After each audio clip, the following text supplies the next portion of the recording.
I hope you can see the screen. I hope you can see the screen. Anybody, please respond. Not yet, sir. Not.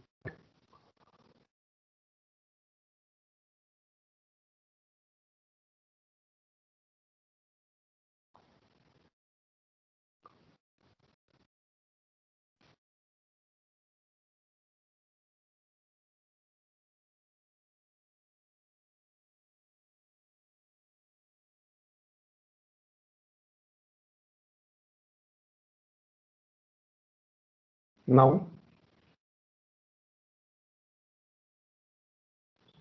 Yes, sir, we can see it now. You can see it. Good. Okay, so you please let me know if the screen doesn't change. Otherwise, I'm assuming it changes. Okay, so we will now start with a work which is known as the probabilistic models, and this kind of generalizes in terms of the representation all the previous structure of the I mean structurally it generalizes all the models we have studied so far. What we did so far is the following. We represented in this the general philosophy of probabilistic modeling. We represent a phenomena or a world by a collection of random variables x1 to xn, and some of which may be observed, some of which may be latent, and then we sort of estimate the joint distribution P x1 to xn. Estimate meaning learn it from the data. Then once we know the joint distribution, we kind of do an inference, which basically means we compute some type of conditional distribution where we are interested in some variable xi and given or observed values of some other variables x1 to xn. And this computing this probability is what we mean by probabilistic inference. And this probability will kind of give us a value, maybe the most likely value, or maybe the uncertainty around the most likely value that you want to predict or you are interested in or something. And in this process, we studied a lot of models. We studied, say, regression models, we studied logistic regression models, we studied Gaussian processes, and maybe latent Dirichlet allocations, where this joint distribution that we are interested in kind of is expressed as a combination of number of other distributions, so the prior probability and the likelihoods. And in the generative process, you have several components of the generative process. So it consists of many parts. And what we have done so far is that we kind of analytically handled them. We derive by integration or something marginalized and we derive this probability. So we analytically handled this. That is technically correct. I mean, of course, technically it's mathematically it's sound, but if we have large number of variables where n is really large and you have many such components interacting with each other, with having dependencies between each other in the generative process, then this analytical process becomes cumbersome. It's difficult to handle them. You may make errors, you may have to do a lot of calculation. So people sort of thought that pioneered by a scientist named Julia Pearl, he won the Turing Award for this work. They came up with a framework which is a kind of generalization of this entire process of these three steps that we talked about. It's a generalization. It's a representation. It's the same thing. Mathematically, it's the same thing, but it is a better representation. Better representation from the point of view of ease of visualization, from the point of view of doing the calculations. So there the calculations are more systematic ones. You can write algorithms, you can write softwares instead of manually deriving the equations. You can write softwares to derive these equations. So they came up with a new framework, and in this framework they represented the interaction between the, or the interrelationship between the variables x1 to xn by means of a graph. And once they represented it as a graph, then the visualization becomes easier, the manipulation, the inference process becomes easier, more algorithmic, more systematic, and you will rather see it's easier to build such models also, instead of just ad hoc arguments of this depends on this. It's easier to reason or build such models, understand such models. So this gave birth to the subject of probabilistic graphical models, which is nothing but a framework to represent these three tasks of probabilistic model. It's a framework, and it is more suited for complex models involving large number of variables. And all the note that in terms of probability theory, this uses the same old probability theory. There is no other theory that we have. We go by the probability theory. So it still uses it. Its only role is that it's a framework. It's a representation framework. So anything that you represent in graphical model actually has an analytical probability expression of the joint distribution and everything. But they are one and the same, but the graphical model is easier to deal with. So let me explain what a graphical model is by a small example. It's a very toy example, but I hope that it will establish whatever you want to say. It will be kind of a repeat of the basics of probability theory we'll need in the process, but nevertheless, we have already studied, but nevertheless, it is good to go through them once more. And one more thing is that I will explain this example with a discrete distribution, but everything I talk about also holds when x1 to xn are continuous valued. So here is a nice toy example given by Chris Bishop. He has an excellent book, Pattern Recognition and Machine Learning. So this is an excellent. He is with Microsoft Cambridge, I guess. Okay, so the setting is as follows. The world is as follows. There is a murder, and there are two suspects, either the butler or the cook, and there are three possible murder weapons: a knife, a gun, or some kind of a fireplace poker. Okay, and we have kind of a background knowledge which we pass on to the detective, and the background knowledge is encoded in terms of something called a prior probabilities or prior distributions. So the background knowledge is as the following.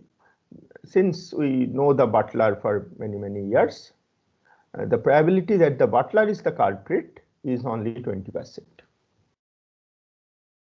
Or on the other hand, the cook has been hired recently, and so the background knowledge based on the background knowledge about the cook, the probability that the cook is the culprit is 80%, and of course they have to add up to 100%. So this information we can kind of represent it in this small diagram. So this circle, this white circle, is a variable which we call as the culprit. Who is the culprit? And this can have one of these two values. It can be either be butler or be the cook. And this box here, this black box here, this kind of is the knowledge or the prior probability about who is the culprit. So this box is basically a distribution, this 20/80 distribution among butler and cook. And what this arrow says is that the value that the culprit variable takes, butler or cook, is kind of determined by this distribution of who is the culprit. This background, this prior distribution about who is the culprit. And once you know the distribution, you have to basically set up a biased coin, and then you have to toss the coin and decide who is the culprit, if you think from a generative model point of view. So this is kind of a small graph that we are using to represent this prior probability, or this information, or this knowledge rather. So the graph has a random variable, which is the culprit, having two values. We said that it is a discrete random variable having two possible values, Butler or a Cook, by a circle. And this parameter of this distribution, who is the culprit, this 2080, this parameter, as a box, and saying that this parameter influences this value of the random variable. So we already have a small kind of, very trivial kind of a graph. Okay. So now let us look at the weapon used. So pistol or a knife or a poker. Also we have some more distribution in the form of a condition. What is the distribution? The butler has a gun in the locker, and the cook has access to a lot of knives. The butler is old, and maybe it's difficult for him to get hold of a poker. So kind of this information, this belief about these probabilities, we write it down. How we write it down, that's an open question. If we don't have data in this case, we only have belief. So we write it down in the following form. The probability that Cook might use the pistol is very less, 5%. He has access to a lot of knife, so it might be 65%. And maybe he can also use the poker. And so this is the distribution of the weapon being used, possible weapon being used by a cook. And note that this is a distribution, so it should add up to 100. And similarly for butler, since he has a pistol, maybe the pistol probability is 80%, knife is not so likely, and the poker is also not so likely. So this is also a distribution. So if we talk about the weapon being used, which has three possible values, pistol or a knife or a poker, then the distribution of what is the weapon has two possibilities, depending on who the culprit is. If the culprit is Cook, then the distribution among the weapons, the possibility of using some weapon is this 5, 65, and 30. If the culprit is the butler, then this is no longer the distribution. The distribution is this. 10%, 10%. This is the distribution of the weapon. So what is the possibility of using a weapon? What is the distribution over weapons? That depends on the value of the culprit variable. That depends on the value of the culprit variable. So under one condition, it is this, the first top one, and that another condition of the culprit variable is the bottom one. So such a situation we call as a conditional distribution. So we would write it as P weapon given culprit. So it means that if we observe the value of culprit, we would set this P weapon to be the top one. If we observe the value of culprit to be Cook, and if we observe it to be a butler, we would set this distribution to be the lower one. So this you should understand. So this quantity P weapon given culprit, it's not a single distribution. It is either the top distribution or the bottom distribution, depending on what the condition on what the value of the culprit is. So this situation we can represent in the following way by something called a factor graph. We already had this, that probability P culprit influences what value the culprit variable takes. Now we have a second variable, the weapon, which can take on three values, pistol, knife, or poker.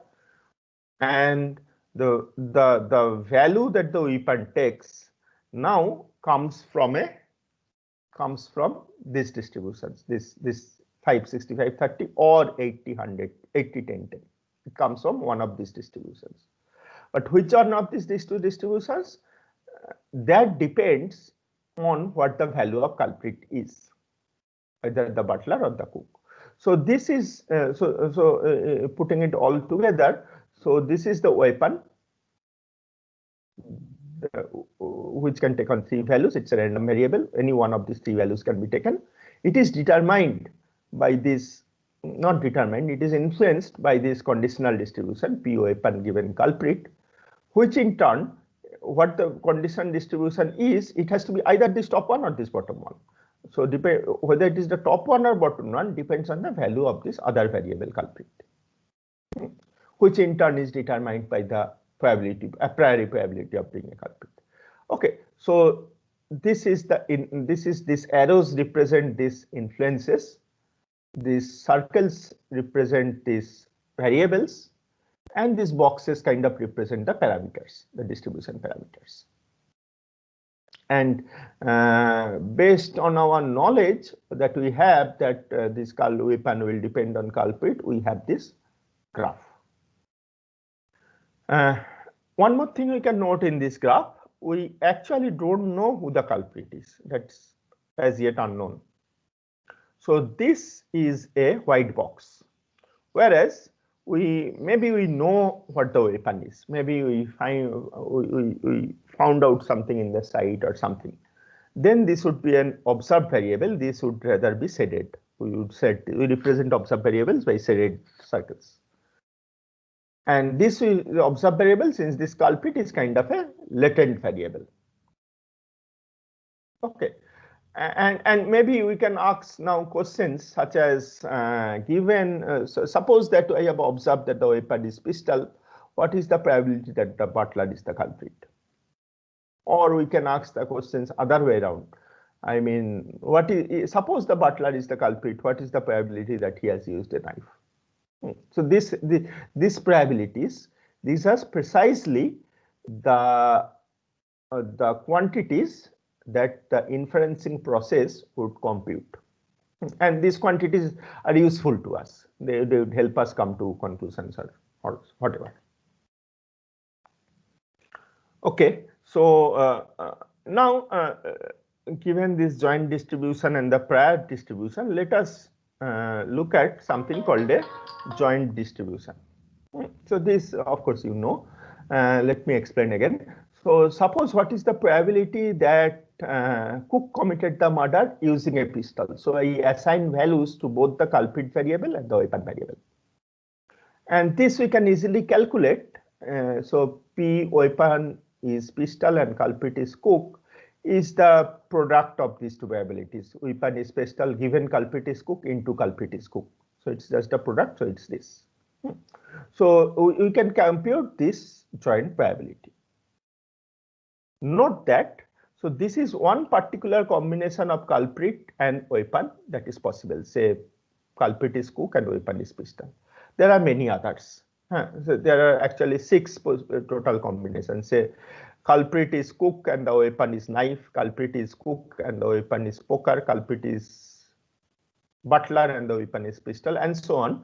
There can be 5 different combinations, and using the same process, I can find the values of this 6 different combinations. I can find out the values. So if we compute them using this product rule, so this is basically the product rule that I have written of the conditional probability. If you compute this, we get this table. Okay, so this we call the joint distribution table. So this table I could have written down in a tabular form with 2 columns of weapon and culprit. But let's say I write it as this kind of a matrix where so this is the probability that Cook is the culprit and pistol is the weapon. So this is a joint distribution. Note that since this is a distribution, this should also add up to 100%. There are one of these 6 events can only happen, nothing else can happen. Okay, so this you can maybe you know it very well by now that once we have this matrix, this joint distribution table, whatever inferencing we want to do, whatever question we want to ask, what is the, given that the weapon is pistol, what is the probability that the culprit is butler, can be computed from this table. Everything can be computed from this table. Okay, so basically, so this, see, we have filled up this table using this rule and this prior knowledge about the conditional and the prior, which is encoded in this factor graph. So you see that from this factor graph, I can first generate the joint probability table. And once I have this joint probability table, I can simulate my murder scenario. I can simulate my murder scenario. That means I can generate data. For example, I'll generate a random number distributed according to this distribution and say that, okay, maybe there is a possibility that the pistol and the cook, this is what has happened. So I can generate data. I can use this table to generate data, to sort of simulate the world. Generate data means simulate the world, and maybe use that data for some purpose. So, which means that this graphical model can be used not just as to decide who is the culprit, who is the weapon, but can be also used to simulate the world. It can be used as a generative model. Okay, I can use this too. So this is another important point I want to make. Whatever graphical model we use, we can use it as a generative model to simulate. That's one of the advantage of graphical models. So this is what I was saying. I can generate a lot of data like this. Okay, so a few more inferencing talks that we'll typically be interested in. For example, I want to find out what is the probability that the pistol was used to, or what is the probability that Cook has the culprit. Cook has the culprit. So what I just do is I add up the top three values. The top row I add up, and it comes to 80%, which is our prior probability. You already found out. Okay, and similarly, if we want to ask what is the probability that Butler committed, it will be 20%. So this process, as we have told before, is known as a marginalization. That means we are no longer interested in weapon. So we add up, we marginalize it out using the sum rule of probability. We add up over all possible values of y, which is pistol, knife, and poker here, and get a probability value, which is the probability of x being Cook. So this is the process of marginalization. Basically, we eliminate our irrelevant or not interested variables by this sum rule, by this summation. We can do it the other way around. We could have marginalized over the culprit. So what is the probability a pistol was used? It's kind of 20%. Knife again is 50%. This is 52 plus 2%. This is 24 plus 2%. Note again that this also adds up to, should add up to 100, because there is only these three possibilities. There is no other possibility. They are exhaustive. Okay, so now, so this is the two simple questions that I can ask, two simple inferencing that I would like to do, and it's easy to do them by applying the sum rule. But now, suppose I have some evidence. I have evidence that a pistol was used. So, moment I can use this. I've said before that this table is all information that we'll ever need, has all the information that we'll ever need. The moment we know the evidence is pistol, we rule out these four boxes. We rule out these four boxes. We only concentrate on these two boxes. And this is the conditional distribution now. Now it says that the Butler is 60% probability and the Cook has 4% probability. So now maybe the Butler is more likely to be a culprit. Okay, so once we have this evidence, so everything changes. Whereas see earlier the Cook had 80% probability, where the Butler has 20%. The evidence changed everything. Okay, and computationally, this is also a simple process because I would just pick up the cells here, the entries here, which has pistol as one of the variable values. So we rule out these two and just look at them and compare between these two. So we rule out those which do not have a pistol and look at the rest. So this process of once we have an evidence and we want to find out the cause or the latent variable, the culprit is the latent variable here. This is kind of a backward reasoning, and this, as you know, this can also be done by doing this. This we have already done. So this is another inferencing that can be easily done using the graphical model. Okay, so this is just a motivation that these are the inferencing we can do. This is how we represent the knowledge, the data. We can generate the data this way, simulate the world, and so on. And all we have done, and this I am just repeating. We have already done this before, and this we have done using just two rules of probability. So if you look at whatever computations, whatever calculations I have done, I have either applied the sum rule or the product rule. So these are the only two rules of probability that we need ever. And all the inferencing, all the computation can be done just by applying them, and only them. You cannot apply anything else. And this Bayes theorem is kind of a corollary of the product rule, which kind of inverts P of y given x to x given y.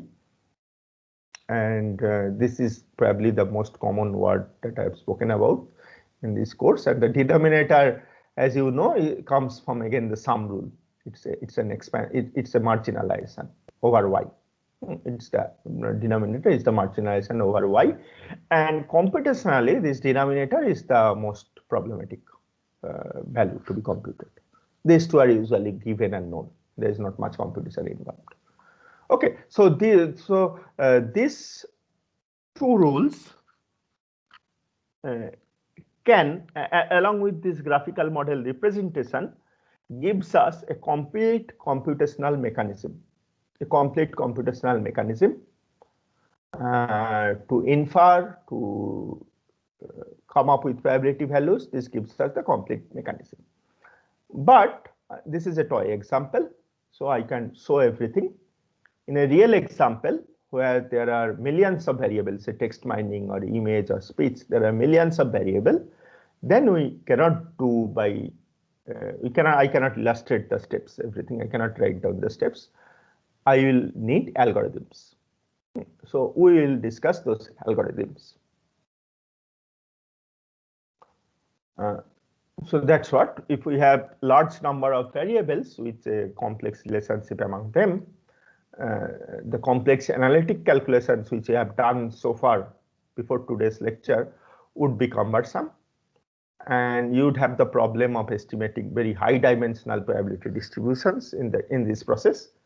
It would be difficult to incorporate domain knowledge if you don't come up with a systematic view. If you come up with a ad hoc analytical view, it would be difficult. It would be difficult to update models also, because these models are not static. In practice, it's not you build a model and you forget it. You come to know of new things and you keep on building your model. You keep on adding more variables and more parameters. Okay, so because of this practical problem, people came up with a graph-based representation. We have already shown a toy graph, but we'll formally define not a toy graph. We would call this as probabilistic graphical models. It combines the probability theory, the sum rule and the product rule with a graph representation. And the advantage is it would give you new insights into existing models, because one of the great advantage that we have already this nice example by Chris Bishop has illustrated is that you kind of it's easy to visualize what is affecting what else. It's easy to visualize the model, and it's easy to construct a new model instead of writing algebraic equations or Dirichlet and others. It is easy to design or construct new models, and it is easy to write softwares. It is easy to write algorithms for this calculation, not just manual integration and all such things, which we have been doing so far.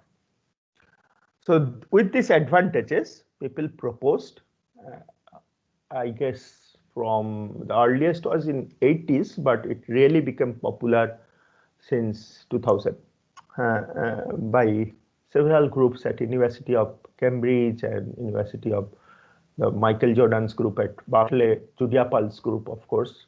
So they came up with a wide range of graphical models which can represent various situations.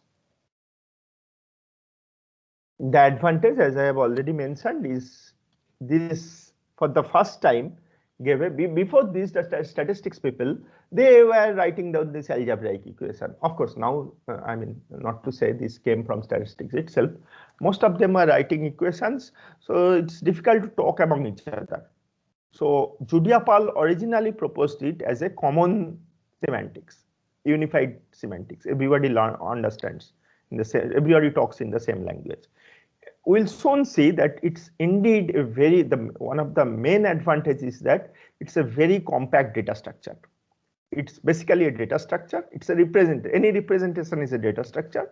It's a very compact data structure, which helps fast computation, which is easy to visualize, and which is easy to incorporate domain knowledge.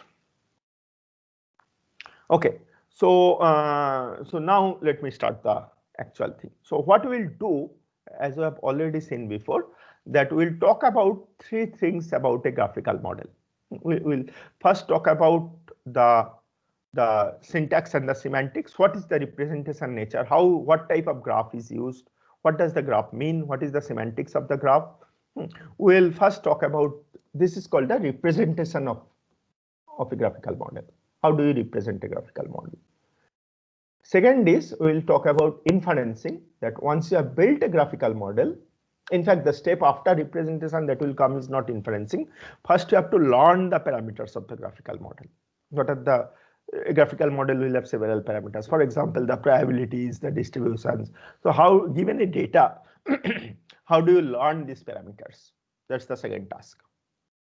And once you have learned the model along with the structure as well as the distribution of the parameters. By the way, the graph structure, that what are the nodes, how are the nodes connected, this would be called the structure of the graphical model, whereas the parameters, that is 80%, 20%, this would be called the parameters of the graphical model. So in the learning, we need to learn both the structure and the parameters, ideally. And once these two are known, how do you do computation on the graphical model? How do you infer? How do you come up with the joint probabilities and the conditional probabilities? So for example, who is the culprit given that I have found evidence that a pistol is found? So these probabilities are the output of inferencing. These are the questions asked to the inferencing system.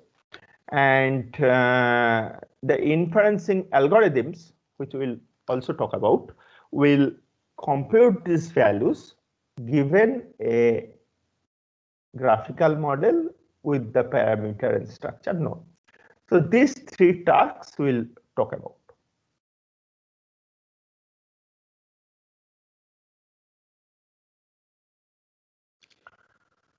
All right. So even though there are many types of graphical model, there are they can be categorized into three main types. The first type is known as a directed graphical model, where every node is a variable. You only have variable nodes, and every edge between two variables is kind of a causality. I will not say causality. Causality is a very philosophical word. Nobody really knows what causality means. It's kind of an influence that this influences one variable influences another variable directly, then we have a directed arrow, directed edge between the first variable to the second variable. This is a directed graphical model. One of the most common example of directed graphical model is something called a Bayesian network. There are many other examples. There are hidden Markov models. There are many other directed graphical models. So Bayesian network is one the most common example, and the one example that we will study. We'll actually not study the other examples. And then you have undirected graphical models, where the nodes are no doubt variables, but the edges are no longer causality or influence. The edges are kind of correlation or similarity or some kind of agreement between two variables. So a Bayesian network, for example, a Bayesian network, typical example of nodes in a Bayesian network would be that who is the culprit determines what the weapon is. This is a causality. This is a causality. Whereas a correlation, for example, would mean, suppose I am having a movie recommendation network, then if I and another person as friend, maybe my influence, you cannot say that whatever I see will affect whatever he sees, but rather we have similar choices about what we see. This is a kind of correlation. This is a kind of similarity that we share. Whatever we share likings, we share our opinions. So this is an example of an undirected graphical model. There is no directional influence. There is rather a bidirectional influence. So we remove the arrows in the edges, we have an undirected model. Typical example of undirected model is a Markov random field, which we will study. There are again many other examples of undirected graphical model. And then, but in a real situation, you may have both. You may have causality as well as you may have correlation. A factor graph combines these two ideas. So it's a little more rich model, little more explicit model. The nodes are not just variables anymore. Nodes are, they may be variables, they may be kind of preference, shared preferences, there may be relations between two variables.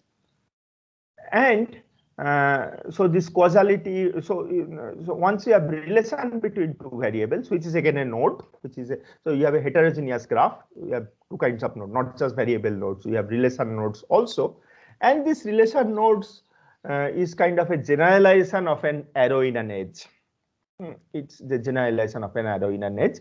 It says that, okay, it may be causality, the relation may be correlation, the relation may be something else. Okay, so it's a generalization of the above two models. And the first two models are easy to visualize. You have only, it's a homogeneous model. You have only nodes as variables, and you know what edges means. So they are easy to visualize. They are easy to compute on. Whereas factor graphs, they are more powerful, but they are computationally more difficult to handle. Okay, so there are many, and it turns out that the first two are actually special cases of the factor graph, in the sense that you can always convert a directed graphical model to a factor graph. You can also always convert an undirected graphical model to a factor graph. In fact, that's pretty obvious because factor graphs has these relation nodes. So causality can be a relation node, of course. Then we have a factor graph. A correlation can be a relation node, then that's a factor graph.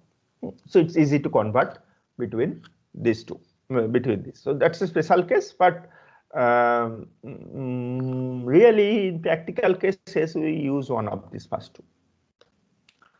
There are many other combinations of these or general forms of the factor graphs that you may use. In fact, the current view is that you view a neural network, a deep learning model or a neural network also as a graphical model. It's basically the nodes are the nodes and the edges are the links. So you can also view a neural network as a graphical model.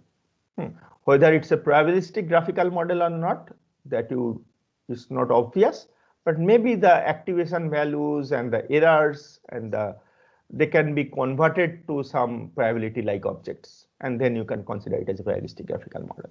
So that's a very popular research area known as deep Bayesian reasoning. Maybe if time permits, we'll go through that.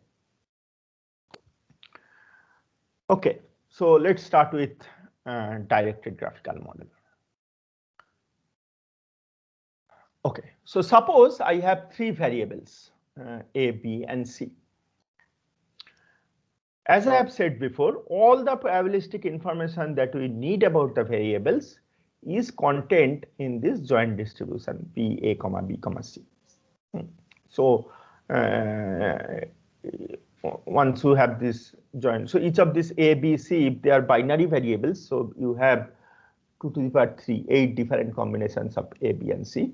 So if we attach probabilities to each of these 8 different possibilities, you get a distribution, a joint distribution of A, B, and C. This is mathematically self-complete. That's everything we need, but computationally not very handleable. But one thing you note that I can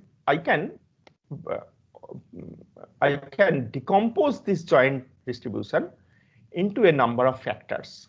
I can factorize it into a number of factors. So this actually is kind of a tautology. You say P of A, B, C. If I just apply the chain rule of probabilities, always P, C given B and A, P, B given A into PA. This I can do for any, whatever my ABC is, discrete, continuous, Dirichlet, normal, whatever. I can always do this. But note that this factorization is not unique. It's not unique in the sense that I could have done other way around. I could have done P A given BC into P B given C into PC. I can have factorized it the other way around also. So depending on my variable ordering, I can have a different factorization. So this is a very simple factorization in the sense that this holds for all distributions. But in some cases, I can have more elaborate or more simpler factorizations. For example, if A, B, and C are independent, I can just write P, A, B, C. For example, if P, A, B, C are independent, I can write P, A, B, C as P, A, P, B into PC. Okay, so this is also a factorization, maybe a simpler factorization than this. But this holds for each and every distribution. This doesn't hold for each and every. This is a restriction. This means that this holds only when the ABC are independent. Otherwise, it doesn't hold. Okay, but whatever it is, I can always, most often, I can decompose my joint distribution into factors. And a directed graphical model is a representation of this factorization. This point is to be noted carefully. The graph that will draw is not a representation. Well, it's of course a representation, but it's not a representation of the joint distribution. Per se, it is not a representation of the joint distribution. It is a representation of a particular factorization of the joint distribution. Okay, what us see what the factorization, what is the representation is. The representation is you have one node, one circle for each variable. So I have three variables, I have three nodes. Now look at this. Look at the every factor. Look at every factor. See, look at the factor where concerning C. You see that it is conditioned on B and A. Okay, so you look at C, it has condition on B and A. So you draw an arrow from B to A. you draw an arrow from B to C, and you draw an arrow from A to C. So this arrow and this arrow you draw. Similarly, B has this factor. B corresponds to this factor. So you look at the B node, you have A in the conditional. So there is an arrow from A to B. And then there is this PA. It does not have any conditional. So it does not have any parent here either. It does not have any parent here either.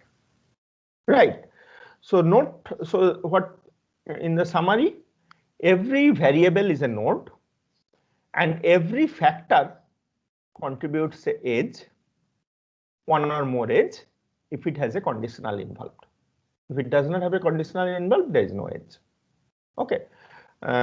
So note that this is not unique. For example, if you could have written P, A, B, and C as P, A given BC,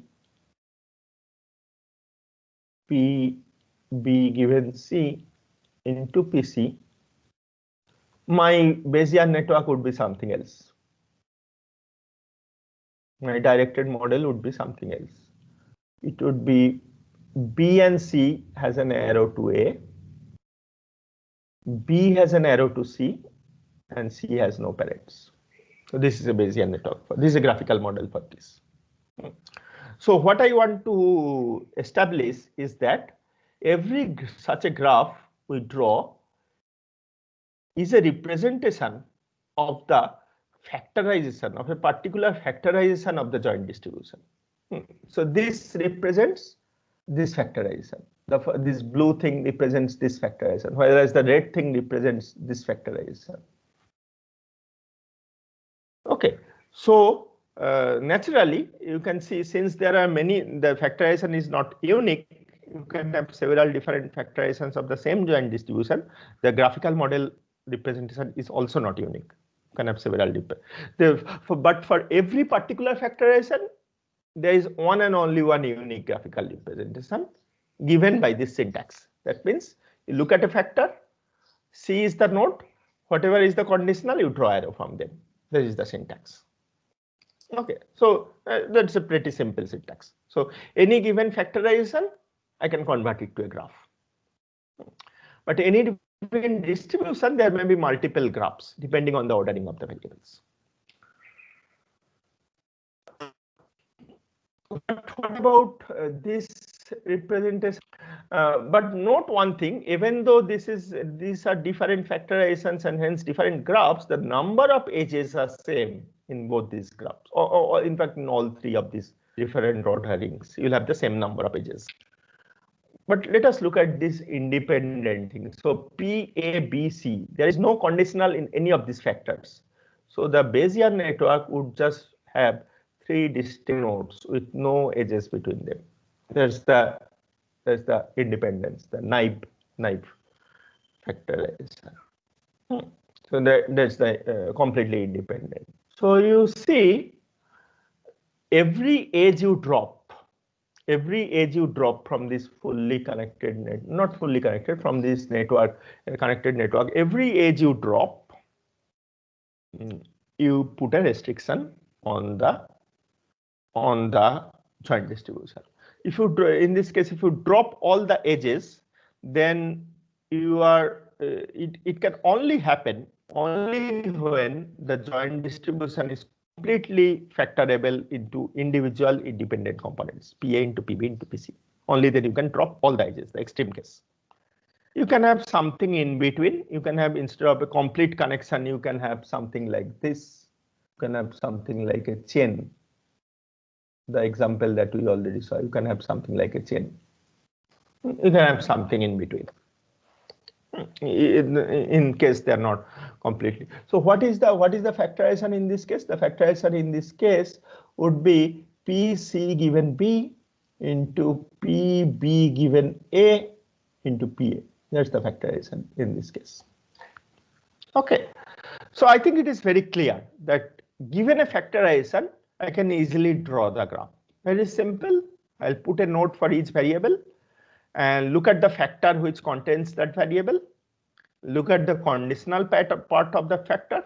They will correspond to some variables. Draw edges from the conditional part to the from the right hand part to the left hand part. Draw edges, and you get your graph. So that's my probabilistic graphical model. Note that what we have done so far is just a compact representation. In terms of mathematics or probability, it doesn't give you any additional information. It doesn't incorporate any extra constraint or condition. It's the same representation as the factorization. It's basically the factorization. It's basically a factorization, but a better way of looking at it, a visualizable way of looking at it. Okay. So now, depending on what my factorization is, I can easily draw a graphical model. I can easily draw a graphical model. So I think this much, if it is clear, then so what you should be able to do after this lecture is that I give you a joint distribution. I give you one particular factorization of the joint distribution. Maybe other factorizations are possible. I give you one particular factorization. You can draw a directed graph corresponding to this factorization. So there is a one-to-one correspondence between a factorization and a graph, but there is no one-to-one correspondence between a joint distribution and a graph. There can be multiple graphs for the same joint distribution depending on what factoring you do. One thing you might have guessed that this property that you go to a variable, look at the conditional parts, and then draw directed edges from B to C and A to C, from them to them. That means A and B becomes parents of C. A and B becomes parents of C. So if we draw this, and if you think of the rules of probability, one thing will be clear, that this is a directed graph. This will be a acyclic graph. There will be no directed cycles. If we don't look at directions, this is a cycle. But if we look at the arrows, this is not a cycle. This is not a cycle. So whatever be the factorization, if you draw the graph, it will be a directed. It would be a directed acyclic graph. The factorization graph that you are drawing will always produce a directed acyclic graph. Well, the question is, what happens if you don't draw a directed acyclic graph? If you draw a cyclic graph, then if we come back to the factorization, because see, we can do the other way around. So given this graph, I can easily draw write down the factorization. If you write down the factorization, it will violate the rules of probability. It will violate the sum rule and the product rule. Okay, so it has to be a directed acyclic graph. All right, so I stop here. What is the takeaway is that given a factorization of the joint distribution, I have a graph which represents this factorization, and I know how to construct that graph. Okay, so thank you. We'll continue with the rest of the discussion in the next class. If you have any questions, maybe you can ask.